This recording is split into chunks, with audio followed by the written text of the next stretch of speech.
That in our science of mind and spirit teaching, we don't believe in heaven and hell.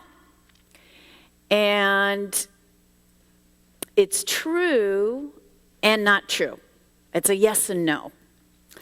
Because we don't think so much of heaven and hell as something in the afterlife. We think of it as something that is right here and right now. And we don't think of heaven and hell as a place that God sends us to, but rather heaven and hell are places we send ourselves to. Heaven and hell, in short, are states of consciousness that we go in and out of every day and that we can actually choose. So, let's take a look at this. Let's take a look at a day in the life. I wake up, that could be so different for everybody. I'm not going to go there depending on if you're a morning person or not. But get in the shower, and it's, wonderful, warm shower. It feels good. I'm in gratitude that I have clean water, that I have this shower. And then I have my coffee, and my husband has just gotten it from Grove Market, so it's fresh coffee. It tastes delicious. I'm in heaven. And then I spill the coffee on the outfit I was going to wear this morning.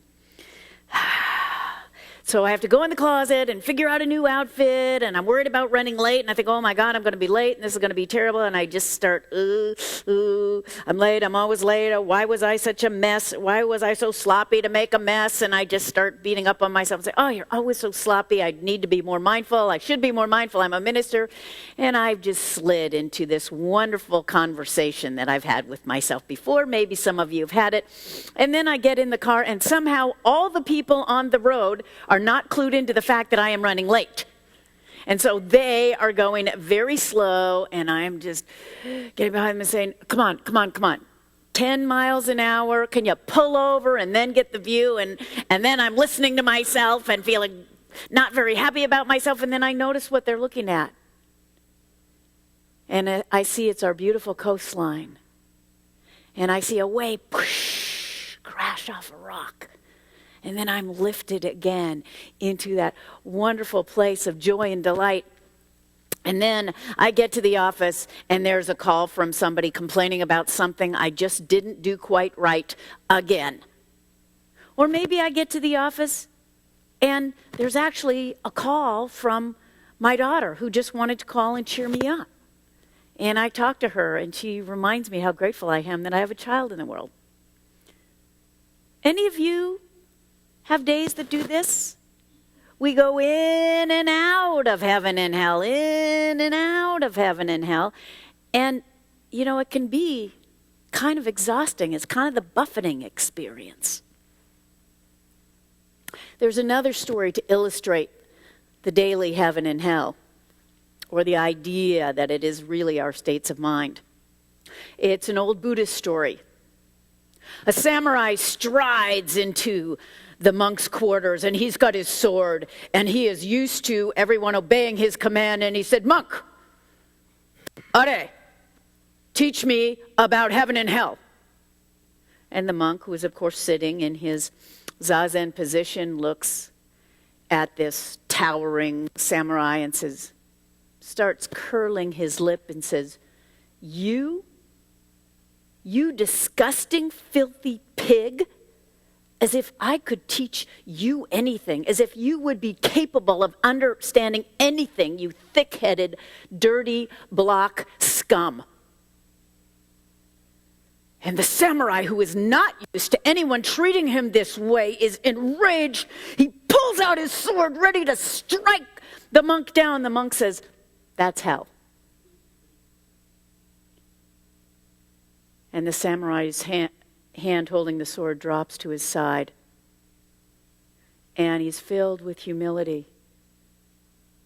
And then he's filled with gratitude that this monk would teach him so graphically, at risk to his own life, about hell. And in that filling up of gratitude, he is filled with peace. And he sinks down to the floor next to the monk. And the monk says, and that's heaven. So we know what it is. We know what these states are. Let's explore them a little more, because sometimes our head wants to know.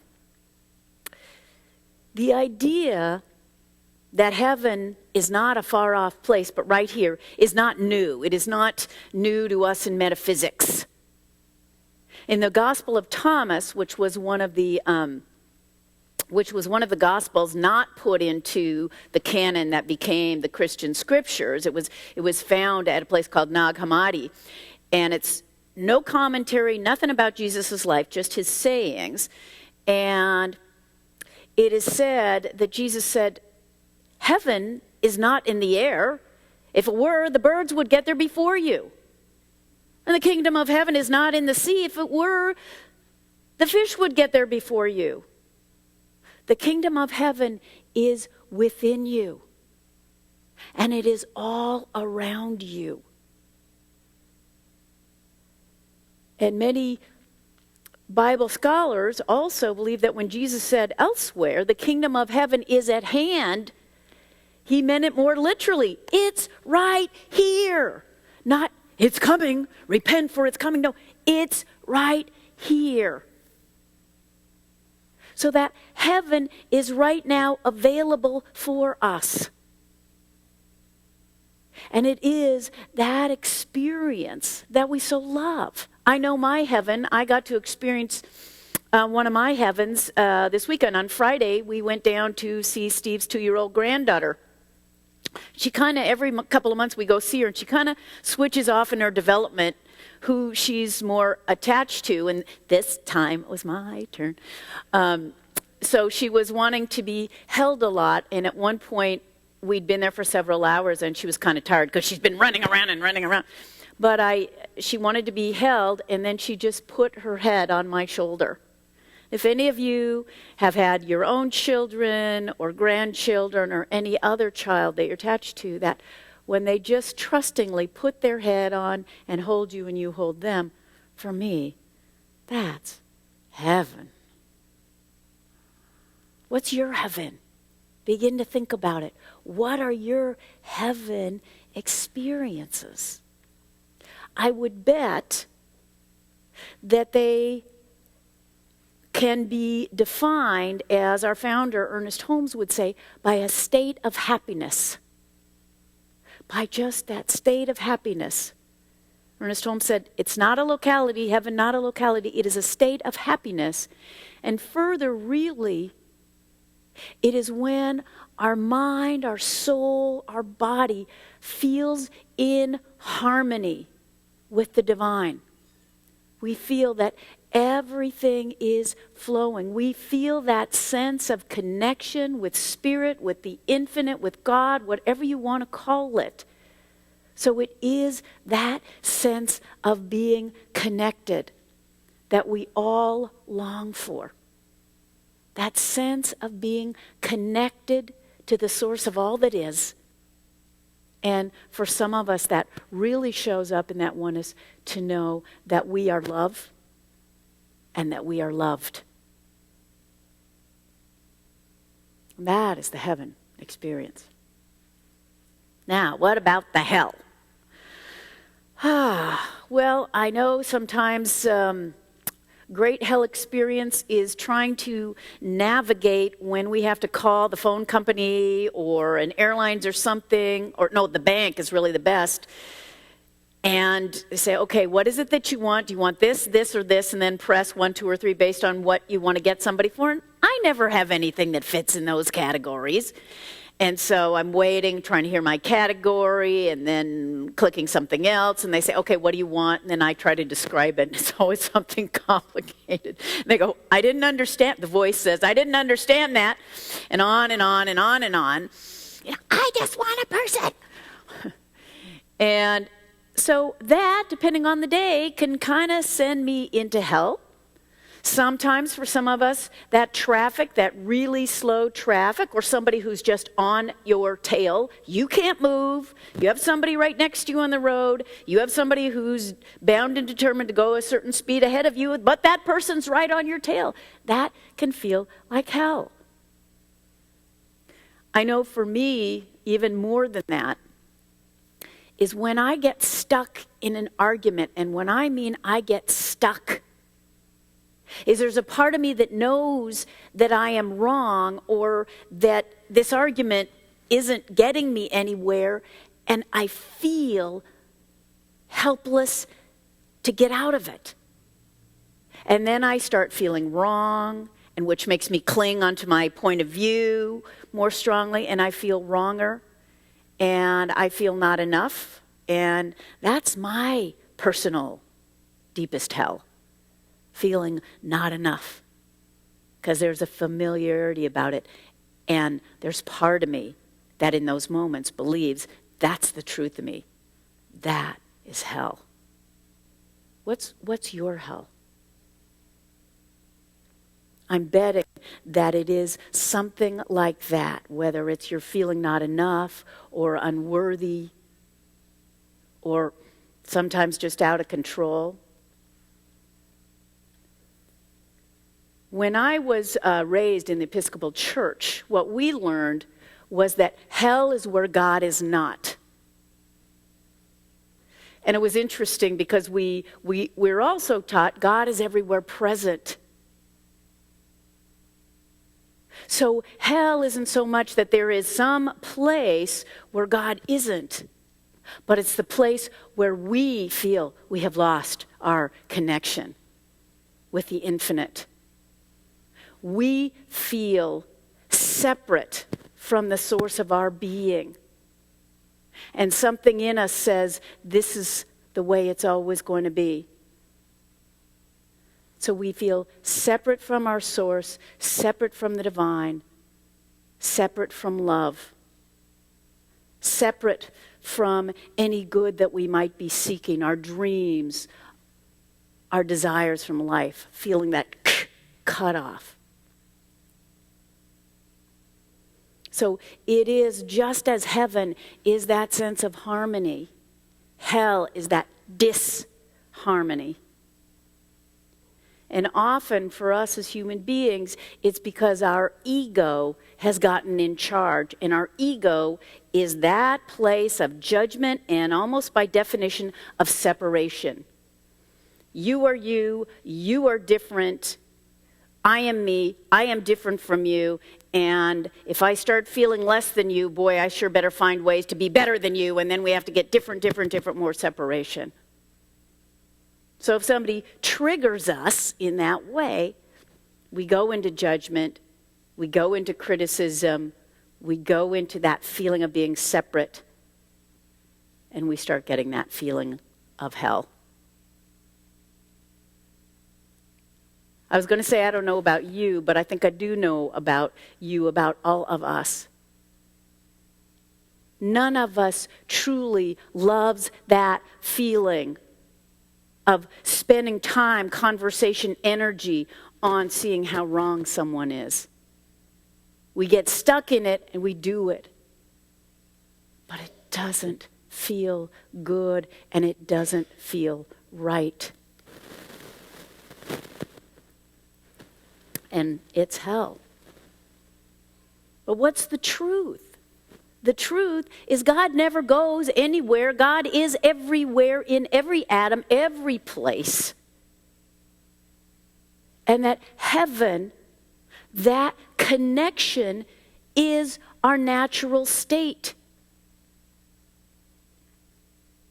It is the truth of who we are. Each of us is grounded in pure spirit. That's who our soul is. It comes from the one. We all come from the divine. We like to make it up differently sometimes, but it makes absolutely no sense. And one of the things I love about Ernest Holmes, our founder, is he was a very logical guy. He said, come on, could half the planet, well, he didn't say it this way, but I'm saying it this way. Could half the planet come from God and then the other half not? No, somehow, as these human beings we all come from spirit. It is our ground of being. It is our natural state. That connection to spirit is natural, normal, our truth. And it is only we who have taken ourselves out of that relationship by following thoughts that take us to hell. And God's not punishing us for those thoughts. We are simply suffering the consequences of thinking the unloving separation thoughts and then experiencing that disharmony that we experience as hell because it is not the truth of who we are. It's like if I started writing with my right hand and I would notice, I mean, nobody can read my handwriting now, but boy, if I wrote with my right hand, really nobody would, and I wouldn't be able to read it. And I go, what's wrong? Something's wrong. Because I'm left-handed. I'm doing what is not natural to me. And as expressions of the divine, what is natural to us is that oneness.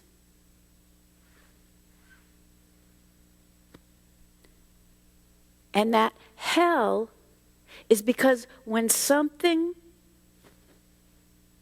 that we wanted, that we wanted, that we made it, that's how I wanted it to be, when it's not how I want it to be, the driver's not going as fast as I want it to be, the phone challenge is not as easy as I want it to be, my spouse or my friend doesn't do it the way I would, when it's not how I wanted it to be, and I cling on to how I wanted it to be, cling on to how I wanted it to be, I have moved away from that harmony, and I start telling myself that they're against me, that life's against me, this isn't going to work, this is going to be bad, and then I cling, and then I'm in hell. We start making stuff up. And then that making stuff up, those lies about who we truly are and who the world is, start sending us on that path of hell. So if we do that, if we send ourselves to heaven and hell by our thinking, we could say, oh, well, that's stupid. Why would I do that? And, a lot of us, when we come into this teaching and start hearing how responsible we are for where we are in our lives, start just feeling like, what an idiot. But here's the thing we always have to wake up to. If I got myself there, if it was me that got me there, then that's the good news, because I can get myself somewhere else. Where if it's God or the universe or something putting me there, then how am I going to be able to shift it? But if we put ourselves there, we can shift it. We can shift it. We can remember the truth. And that is, in this month of freedom, the great freedom that we can exercise to move ourselves back to heaven when we find ourselves in hell. So what do? We wake up. Guess what? All year, guys, we wake up. And we notice when you're feeling that awful feeling in the pit of your stomach. Ask yourself, where am I right now? Am I in heaven or in hell? And if the answer is, I'm in hell, then ask yourself, what am I choosing right now? What am I choosing that is keeping me in hell? What am I choosing to focus on? Am I choosing to be right in this moment? Or could I choose to be happy? Am I choosing to think that there's a universe that is against me, that is somehow trying to trip me up? Or that the universe is always for me? Have I got my attention on the divine and the idea that who I am is rooted in the divine? That is the place from which I spring? Or have I started paying attention to some made-up ideas about my limitation and how I'm not okay? So once we become aware of which trajectory we have headed on, then we can start reeling that back in and reeling ourselves out of hell and put our attention on God and the oneness of who we are.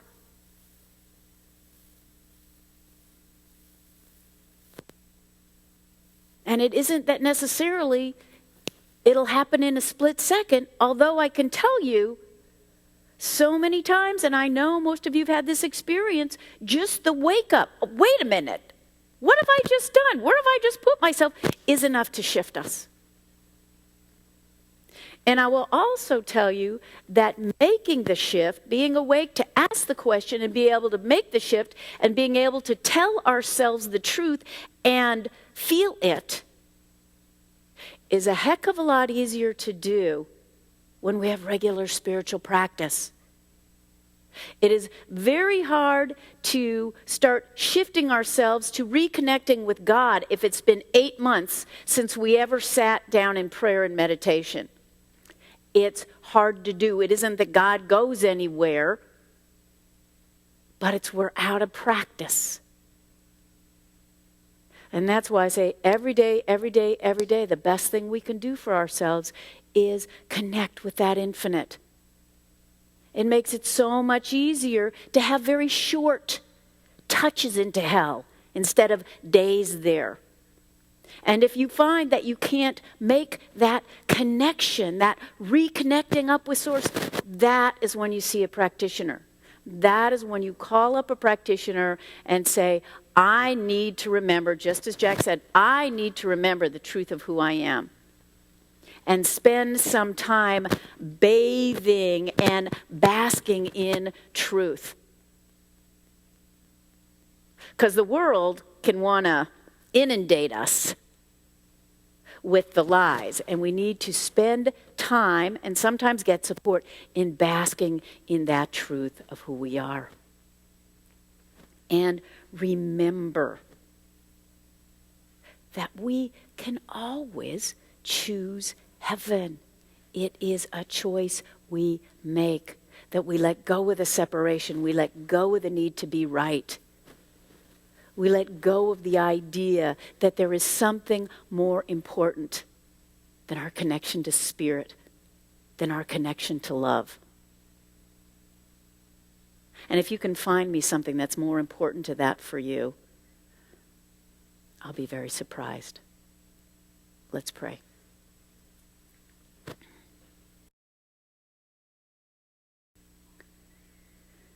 And so I give thanks that Spirit is ever present,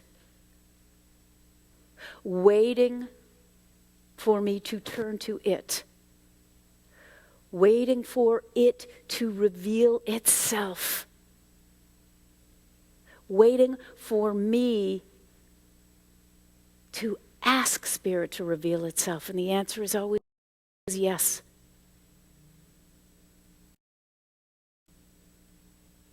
That I know God's presence is always waiting to be known. God goes nowhere. It is closer than hands and feet. It is my mind, my thinking that has gone somewhere. So in this moment, I remember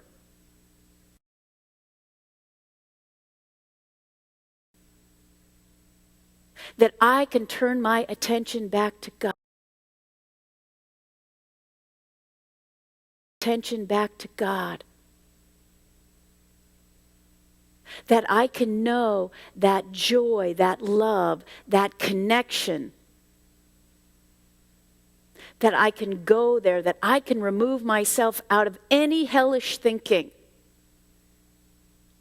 And once again, know my oneness with Spirit. I can choose heaven. I am so grateful. Let's know it together. I'm choosing heaven today. You know it. I'm choosing heaven today. I am walking the road of heaven right now, singing, I'm choosing heaven today.